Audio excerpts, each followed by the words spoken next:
L'utilisation des applications dopées à l'IA nous prépare un tsunami économique.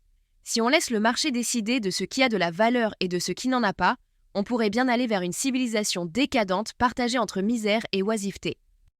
Pour reprendre la boutade de Keynes, si l'on voulait garantir le plein emploi, il suffirait d'employer la moitié de la population à creuser des trous et l'autre à les reboucher. Ce n'est pas simplement une blague, c'est aussi une prophétie dystopique. Comme nous l'évoquions, on voit déjà poindre des ingénieries du prompt, je ne saurais souligner à quel point c'est ridicule vu la vitesse d'apprentissage des modèles. Après avoir vu des ingénieurs d'affaires et ingénieurs commerciaux, nous ne sommes plus à une ânerie près. Pour autant, si la progression des IA ne serait ce que linéaire, nous courons à la catastrophe intellectuelle. Notre vraie planche de salut vient de la médiocrité des données. Le problème est que dans un monde où tout est faux, tout le monde s'en fout du moment qu'il y a un marché. Qu'adviendra-t-il après que la bulle spéculative de l'IA aura explosé? Les applications fleurissent à grande vitesse, avec une utilité parfois discutable. Les investisseurs financent les projets estampillés IA par centaines.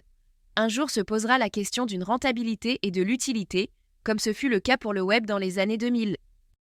Entre deux blabla RSE, on voit au passage les vitesses et les volumes de calcul induire une consommation d'énergie délirante qui fera bientôt passer l'avion pour du transport vert. L'Agence internationale de l'énergie prévoit que la quantité d'énergie requise pour faire fonctionner l'IA va doubler d'ici 2 ans. Elle pourrait représenter un quart de la demande totale d'électricité aux États-Unis en 2030. Des chercheurs essayent de développer des modèles moins coûteux en calcul, mais comme avec l'industrie au siècle dernier, on développe d'abord le business sans regarder et on limitera les effets ensuite. Enfin, si on peut. Mais les règles du business sont claires. Le premier rafle la mise et comme sans justice, pas de conséquences, c'est reparti pour un tour. En altérant la valeur ajoutée de nombreux agents économiques, si nous ne faisons rien, l'application de l'IA va accélérer également la concentration des richesses qui est déjà surprenante. Forcément, une productivité qui explose, quelques compagnies dominantes et pas beaucoup d'issues possibles.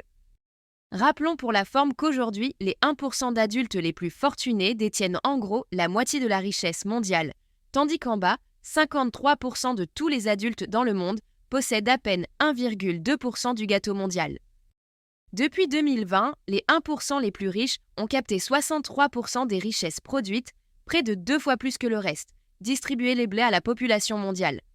En gros, les 10 hommes les plus riches du monde détiennent plus que les 3,1 milliards de personnes les plus pauvres.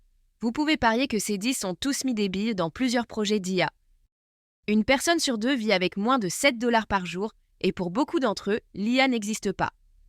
En prenant la place des services de clients délocalisés, des centres d'appel et d'autres tâches fragmentées et répétitives, les applications d'IA risquent d'anéantir les quelques devises que les pays riches leur permettent de gagner. Certes, les rémunérations pour nous occidentaux sont indécentes, mais pour eux, même si c'est difficile à entendre, c'était ça ou rien. D'ici peu, ce sera rien. Je ne sais pas s'il faut terminer sur une touche pessimiste ou sur de grands espoirs. Stephen Hawking voyait en l'IA la fin de la race humaine. Sans une régulation forte et effective, autrement dit, pas comme d'habitude, notre civilisation serait bien capable de faire d'une opportunité incroyable un fléau de plus. Alors j'ai préféré conclure avec Albert Einstein en me demandant ce qu'il dirait de l'IA. Pour cela, j'ai fait ce que font les modèles de langage. J'ai juxtaposé strictement et sans ajout des citations du maître.